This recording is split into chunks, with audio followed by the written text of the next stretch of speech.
Hi YouTube, welcome to day 264. Today, hope you're ready for another Tism rant.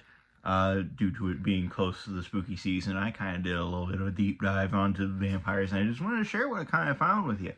So, the earliest account of a vampire that I could find would be the Greek legend. I forget what it is, but she was cursed by, I believe, Hera. And she just takes on the form of a bat and has some of the vampiric characteristics. Hello, cat. Yes, there's your cat tax. Anyhow, also following that, it seems to be that the trope of running water seems to affect vampires quite heavily so in this particular iteration.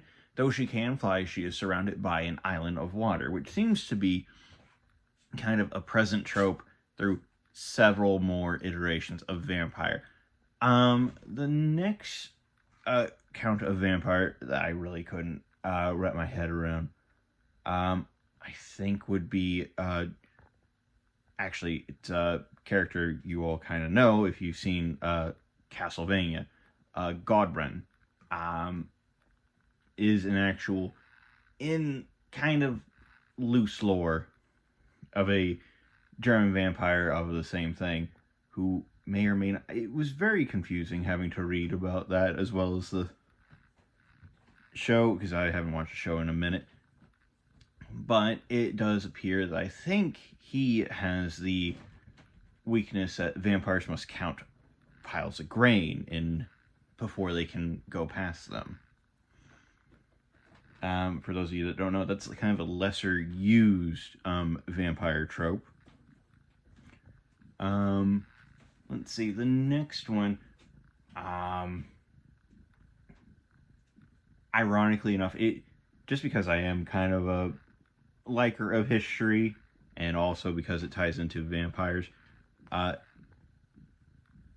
Tepes of Wallachia, aka Dracula, the person kind of responsible for sorry, there's cats in the background. They're responsible for the book Dracula, has most of the characteristics were based off of him, and also the character is supposed to be now a direct descendant of him or himself. It would appear that some of the accounts would point to him being something akin to a vampire, at least from the terrifying notes that were sent back to the Sultanate and to other people. Again, it's just more so because of the if you don't know, there's a whole thing you can look up for Dracula, mainly exploring the references to the actual Vlad Tepes to Dracula and seeing like some of the similarities. For example, I don't think that this came from him. I would have to go back and find a more accurate date, but in America, because I would have to see when Dracula was actually written versus when this legend happened.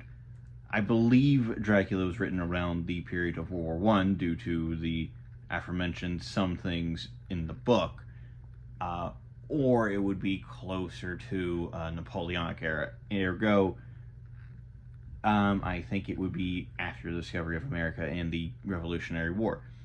In America, there was a count of a vampire who they got rid of by burning the heart, which in itself is a very interesting case of itself. However, when it comes to Dracula, that'd be the next kind of thing for vampires. I was kind of looking it up, and I was kind of wanting to tell you about all the weird kind of weaknesses. Like, vampires can't cross running water, or else they die. If you throw mixed grains at them, they have to count them out before they can move. which is a very fun thing they put in V Rising, which is called the compulsive count. They move things around, and it's a very interesting way of just having a sort tool, but it does make sense in the vampiric lore. Let's see what else. Oh, well, yeah, then kind of the Tism rant of different kinds of vampires. There is biological vampires, which are just evolutionary, evolved down to and became vampires. However, there is also there is the curse vampire, where it just curse appears and it happens. As well as something akin to a curse or a dark blessing that would mainly come from, I think, D&D. Cat.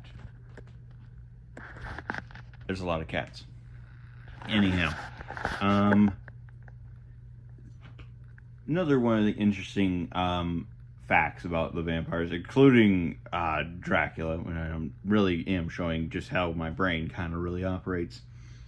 In the aforementioned tale of Dracula, the original telling did not have them staking Dracula through the heart. They had him being impaled by a Bowie knife through the heart.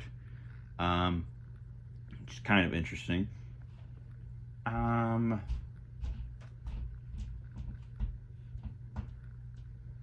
Let's see. The other thing of Dracula, where they throw that in, the crosses. Crosses seem to be just a more allegory in Dracula. I think there is one other instance of a cross working on something of akin to undead, but I think they kind of roped it into more of a demonic source, which is a bit interesting. Okay, so we've gone on over the curse, when they created, and everything else. Also, if you really want some funny vampiric things of like weaknesses, ironically enough, the most grimdark setting for vampires, Warhammer Fantasy. As Warhammer Fantasy vampires, they don't know what they're weak to. There's just like kind of a couple guidelines. Like, I remember one, Ricky told me that sawdust was his weakness, so they threw sawdust at him and he just gone. So it's literally anything for vampires.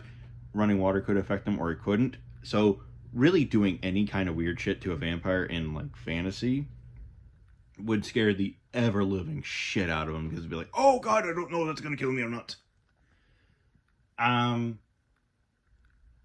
But yeah, also Dracula owes to a lot more of the holy water, which is kind of derivative of running water, that goes back to the Greece. As well, can't remember. I think this is more so Dracula versus the Nazis, which very fun book. I do kind of recommend. It is very interesting to see Dracula run through Nazis. As well as Hellsing, because the same principle, and it is that, well, Hellsing Ultimate. Watch Hellsing Ultimate, don't watch Hellsing. Well, do watch Hellsing. There's up to, I think, I believe where Hellsing, the original one, that they had to, like, make their own ending up, they actually, only got to, I think, the Duquesne Alhambra, the Dandy Man, that's his name. So that's where they kind of went to. Which, if you watch that, it fills in a lot more detail than actual Hellsing. Because, like, the first 2 or 3 episodes are like 6 episodes apart in Hellsing Ultimate. Or Hellsing Ultimate shortens things down. Hellsing, the original, actually spread things out quite a bit more. Let's see. Oh, the other thing that that Dracula added to the vampiric lore, or at least made it a little bit more well known, is that the ability to shapeshift. That kind of goes into more of the Greece thing, as there was because of course in Greece it's a woman. It's a woman who got cursed by Hera. Why not? Because it's Zeus's. I'm sure everything wrong in the world is wrong with Zeus, according to the Greeks. Let's see. Yeah, so there was a monstrous appearance that they could take that could fly, and then there was the more human appearance that they would use to trap people. So that would be kind of another reaching back to that I don't know if was taken by Bram Stoker. He wants to say hello. Bram Stoker added a lot of things into the lore that I don't know if he knew about, but he threw them in and it was correct. So I'm actually curious to know what he used for a reference. Which I don't know if anybody's ever at. I'm going to have to do a TISM dive on that one next, I guess. But he brought back a lot of interesting tropes, like the fact that they can shapeshift. Also, he included power over night creatures and dancing on moonbeams, which is not found really anywhere else. Oh, yeah, and then Asia also has their own vampires, where it's more akin to zombies with them. Generally, it's what they're after. They're more spirit vampires. They suck out like your mortal energies or something, I think, and they're stopped by talismans or whatever. But they're more akin to zombies, really, than actual vampires or possessed ghosts. Anyhow, I think that's it for my deep dive into vampires. I'm gonna have to make a new playlist called TISM Talks and just find all these and put them in TISM Talks. Your fun fact for the day. Yes. That I believe in the original Dracula and the other one, the child that Lucy turned into, or rather when she was a vampire, she took a child into the crypt, and they never explain what actually happened to that one. And I love the play nearby where I live, where they yearly put on Dracula. They have the child just be the last of it. That's the last remaining thing. Like always, they have the child run across the stage, which is really kind of funny. Anyhow, but yeah, they don't explain what they did with the child in the book. Let's talk to you all in the next one. Bye.